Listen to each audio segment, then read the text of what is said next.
जय गुरुदेव। स्वामी जी ने बताया, भारतवर्ष कर्म और धर्म प्रधान देश है। भारतवर्ष में महान आत्माएं आती न होती तो भारतवर्ष रसातल को पहुंच गया होता। अगर आप कहते हैं कि यह हम कैसे मान सकते हैं, तो आपको मैं बतलाऊंगा कि ऐसे आप मानेंगे। तो बाबा जी ने बताया, कृष्ण भगवान ने जब महाभारत को समाप्त किया तो अर्जुन को बड़ा गर्व हो गया कि यह सब काम तो मेरे ही द्वारा हुआ है। कृष्ण भगवान ने अर्जुन से कहा, जो रथ पर बैठे हुए थे, कि देखो अर्जुन, मेरे सामने तुम रथ से पहले उतर जाओ। इस पर अर्जुन ने कहा कि नहीं भगवान, पहले आप उतरिए, फिर मैं बाद में उतरूंगा। तो कृष्ण भगवान ने कहा कि देख अर्जुन, तू हट और जिद मत कर और पहले रथ से कूद जा, फिर बाद में मैं कूदूंगा। जब अर्जुन रथ से नीचे कूद गए तो कृष्ण भगवान बाद में जोर से नीचे उतरे तो फौरन ही रथ में आग लग गई। अर्जुन ने पूछा कि हे भगवान, यह क्या हुआ? तो कृष्ण भगवान ने कहा कि अरे, तू नहीं जानता था कि मेरी योग माया इस पर बैठकर काम कर रही थी और इतना बड़ा विश्व में काम किया परिवर्तन का, तुझे मालूम नहीं? उसको फिर भी ज्ञान नहीं हुआ और योद्धा आकर सब सेकी मारने लगे।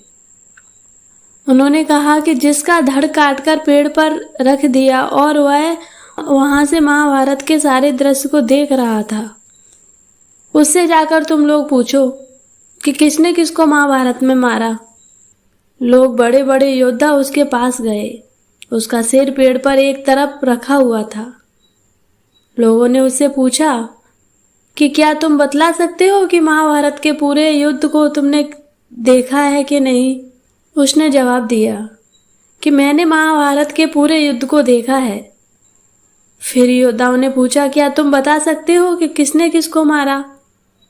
उसने जवाब दिया कि किसी योद्धा ने किसी को नहीं मारा, बल्कि कृष्ण का सुदर्शन चक्र चल रहा था और वह सबको काटता चला जा रहा था। इसको सुनाते हुए बाबा जी ने कहा कि पूर्वी पाकिस्तान की लड़ाई में बड़े बड़े पद्म भूषण प्राप्त कर चुके उन्होंने कहा कि मैंने इनको मारा, मैंने उनको मारा। मैंने बड़े बड़े फौजी अधिकारियों से पूछा, क्या बतला सकते हो कि यह लीला किसकी थी? उन्होंने कहा कि यह तो बड़ी भारी भगवान की लीला थी। उसमें हम सब अफसरों का, फौजी सिपाहियों का कोई काम नहीं था। अगर उसमें भगवान का हाथ न होता तो ना मालूम क्या हो जाता। आपको मालूम नहीं, 14 दिन की लड़ाई में न राष्ट्रपति ने न कुछ काम किया और न प्रधानमंत्री ने कुछ काम किया, न सिपाहियों ने कुछ काम किया। काम तो उतना ही किया जितना कि अर्जुन से लिया गया था और बाकी उन महान आत्माओं का चक्र चल रहा था। तुमको अभी पता नहीं कि महान आत्माओं का कैसे देश में मांस मछलियों में, चालाकी और झूठ छल कपटों में और फरेब निंदाओं में डूबकर और अहंकार मारते हैं। मैंने किया तो अभी तुम्हें